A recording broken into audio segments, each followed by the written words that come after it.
Vivre ses coulisses. Et oui, passons tout de suite au deuxième reportage. Le 20 mars dernier avait lieu à la Mava à Lille Déconstruction, une représentation théâtrale dénonçant le sexisme qui a d'ailleurs suivi d'un débat avec la présence du public. Charlie Kreter et moi-même nous étions sur place. 80% des femmes ont déjà été confrontées au sexisme dans leur travail et 100% dans les transports. Déconstruction sensibilise le public à ce sujet sur scène tout en s'inspirant de faits réels. Déconstruction, c'est une pièce basée sur un recueil de témoignages, donc de témoignages vrais, qui ont été recueillis auprès de femmes de la région, de tout âge, tout milieu social. Et avec tous ces témoignages, on a fait un texte, une histoire. L'idée, c'est de déconstruire un peu tous les stéréotypes et le sexisme ordinaire qu'on peut vivre, nous, les femmes de tous les jours. C'est que des vrais témoignages, donc que j'ai reçus soit par mail. On a aussi fait un espèce de groupe de parole où on était une dizaine de femmes. C'est pas toutes des comédiennes, il y en a qui montent sur scène pour la première fois grâce au projet, mais elles ont souhaité témoigner. À tour de rôle, les comédiennes de la troupe L racontent un souvenir douloureux. Avec ce spectacle, chacune d'entre elles aspire à changer certaines mentalités et prévenir les femmes de demain.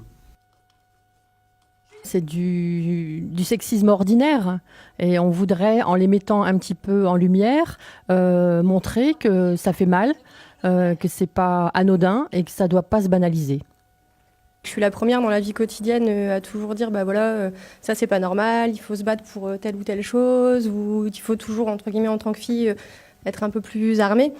J'ai une grande fille qui a 14 ans, donc aussi il y a cette notion-là de transmettre certaines valeurs. Et c'est une façon peut-être d'être militante un peu quelque part. Toutes les petites scénettes qu'on en met en scène, plus ou moins les gens se retrouvent toujours dedans. Ça rappelle toujours des souvenirs à quelqu'un. Jouée pour la première fois à l'occasion de la Journée internationale des droits des femmes, cette pièce est soutenue par des associations comme le Conseil Recherche Ingénierie Formation pour l'égalité entre les hommes et les femmes. Les deux parties ont d'ailleurs organisé un débat à la suite de la représentation. C'est une idéologie, c'est vraiment une idéologie de penser qu'il y a un sexe qui va être une dominance supérieure à l'autre. C'est un peu comme le racisme. On va supposer qu'il y a une race qui va être supérieure à l'autre. Le sexisme, c'est exactement la même chose. Vous avez une idéologie de penser qu'il y a un sexe plus faible que l'autre. Et donc le sexe supérieur sera le sexe des hommes, qui sera supérieur. Et donc parce qu'on pense que c'est supérieur, on adopte et on pense avoir le droit de se comporter finalement différemment avec le sexe faible.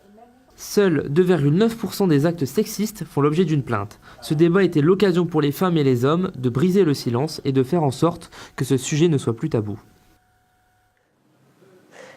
Et revenons tout de suite sur ce sujet, donc sur le sexisme avec Charlie. Bonjour Charlie. Bonjour.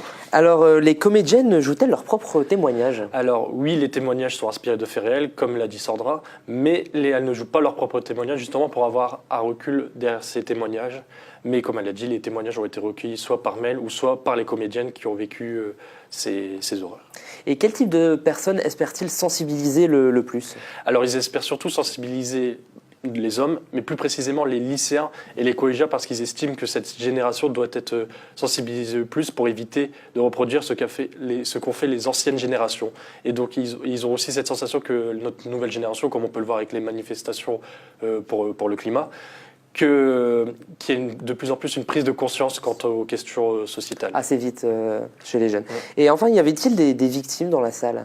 Alors oui, il y avait des victimes qui ont participé au débat. D'ailleurs, nous avons récolté un témoignage que nous avons écouté tout de suite.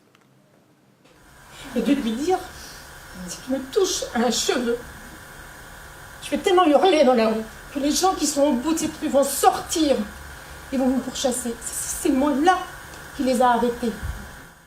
Alors là, on entendait par exemple une femme qui disait s'être fait agresser par quatre hommes qui sont descendus du métro quand elle était plus jeune, qui sont descendus du métro et qui ont voulu s'en prendre à elle. Et elle dit justement que s'ils étaient en voiture, elle se serait fait embarquer.